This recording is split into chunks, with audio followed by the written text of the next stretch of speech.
সবজি দিয়ে ডাঁটার চচ্চড়িটা আমার হয়ে গেল। আমার রেসিপিটা দেখবেন, দেখে কমেন্টে জানাবেন কীরকম হয়েছে।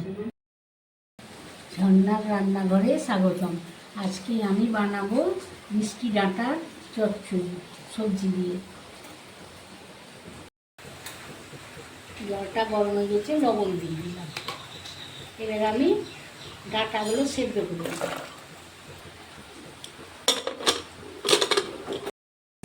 তেলটা গরম হয়ে গেল, আমি 5 ফোড়ন দিয়ে দিলাম। এবার সবজিটা ভেজে নিব। এটা কাঁঠালের বিচুন, এটা আলু দিলাম, এটা পটল দিলাম, লবণ দিয়ে দিলাম।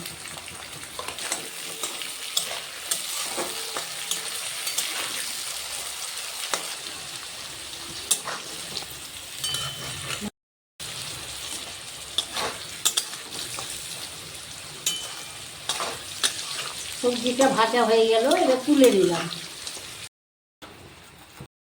সরষা বেটে রেখেছিলাম, এবার সরষাটা দিয়ে দিলাম। মধ্যে আছে সরষা আর কাঁচা লঙ্কা। 1 চামচ চিনি দিয়ে দিলাম, 1/2 চামচ হলুদ দিয়ে দিলাম।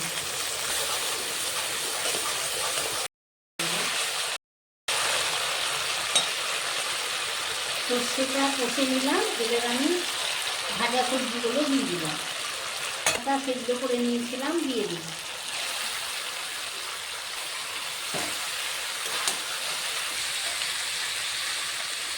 সামান্য জল দিয়ে দিলাম।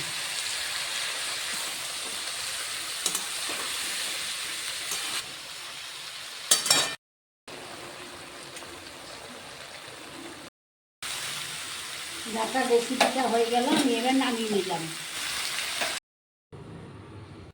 চ্যানেলটাকে শেয়ার, কমেন্ট, সাবস্ক্রাইব করে দেবেন।